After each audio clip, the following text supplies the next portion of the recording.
But let's not get sidetracked into the grotto of kidney stones. Our hero descended to retrieve an artifact capable of defeating the Monster King.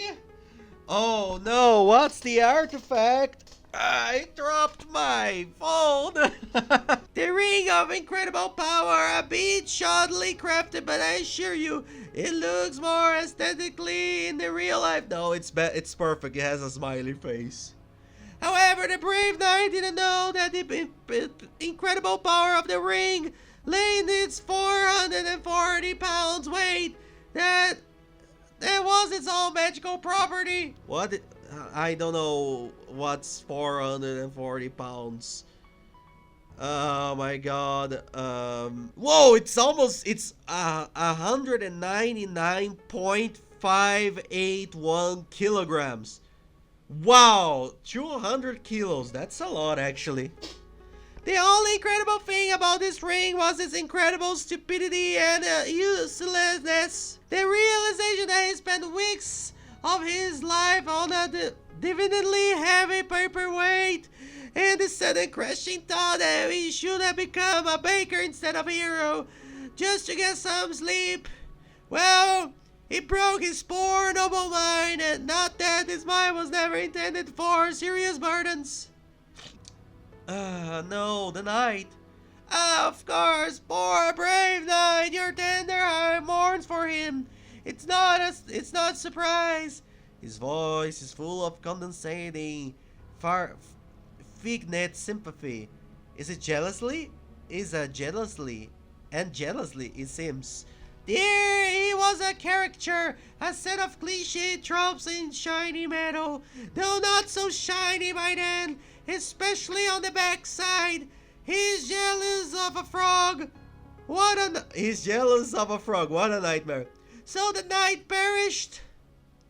But then came along Eagle Eye. They said he earned his name by escaping from an enemy fortress. On the third day of his captivity, he noticed that the prison cell was lacking the fourth wall. What? What? So it was just an open place? And it took 3 days? An archer of legendary skill tried to kill me with a precise shot, constantly during breakfast, while bathing, ate balls during sleep, and even while I was devising a plan to get rid of him. The audacity! Well, I hate just killing and turning them into madmen is much more fun. And I bestowed a little curse upon the elf as well. I made it so that every time he drew his bowstring, he heard the most annoying melody to his ears. Elmer was a terrible racist. He hated dwarfs. Well, as every single elf, you must hate dwarfs. Only Legolas can have a little dwarven friend that he can take to the elsewhere lands, the lands beyond the sea. He hated dwarves so naturally the melody became the national anthem of the dwarves, playing the lute by a bagpipe orchestra. The pure rage it provoked drained his aim every time. Eventually, he stormed the castle, dropped his bolt and begged for a job at my card in exchange for changing his song to anything else. He was desperate, and I was a villain, everything aligned incredibly well. Now he's my royal huntsman. The dwarf march is replaced with a lively elven sea shen, and let no one dare accuse me of being callous and heartless. Now he has a salary, good food, clothing, entertainment, and a few guarantee of no dismemberment. What? Oh? You missed the opportunity to change this dwarf national anthem to dwarf senorades. Duncan, where were you before horse and comparisons to those stalactites, endless rivers about the shine of a beloved beard? It's a refined devilish thing. Why didn't I think of that myself? To torment a man on with songs of war and patriotism, but with the clumsy, heartfelt caterwauling of a species he despises, turning a love song into an instrument of pure heart-wrecking agony. Brilliant! Well, I will steal your idea for the future. And finally, the witch. In a classic giant head under which she could easily feed another witch. She tried a different approach, seduction. She attempted to charm me, to gain my trust, to become my spouse.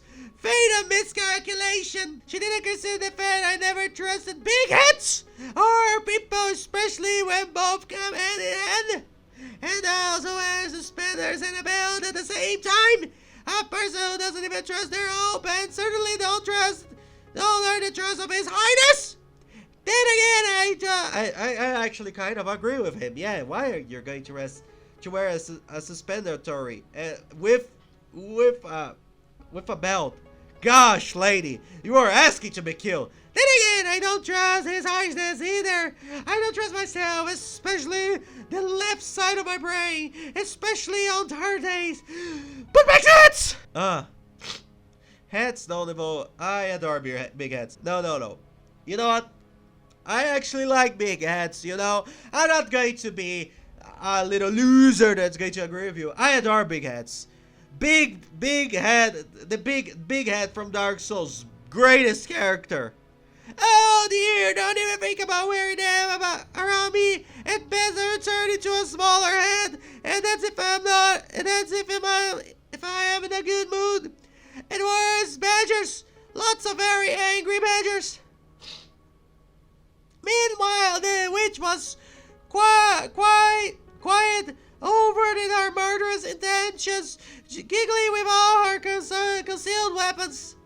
Why does a witch need so many hidden blades? She must have been very bad at witchery. Yeah, totally. Why didn't she just, I don't know, create a spell? Or maybe her spell was to create weapons. Oh, that would be so cool. Imagine a witch creating weapons and just throwing them at the enemy. In any case, she now resides in my dungeon. And you see, I haven't decided what to do with her yet. Her fate is a blank state, a story yet to be written, so I offer you the pen. I simply adore random choices. Give me yours, Duncan. What punishment fits her? What? Does he really want me to decide what to do with a real person? Can I even save her? And it doesn't matter what I choose, everything here follows his whims anyway. But as long as I play the circus monk, I have the chance to get out of here alive. Maybe I should just entertain him. Then what should I do? I think the craziest thing would be to spare her. No one would expect that. A quiet chuckle escaped his lips. Using mercy as a weapon of chaos, are we? To forgive her not out of kindness, but because it's the most illogical, unpredictable, and therefore bad thing. She will spend her life waiting for me to change my mind, waiting for me to jump out from behind a tree and send her back into the dungeon. Wonderful! Such incredible psychological torment! So be it! Well, at least she'll be alive. Something's missing about this tale. You never told me about the monster itself. Dear, who cares about these monsters anyway? I do. If monsters are the muck, then I'm the pig, you see.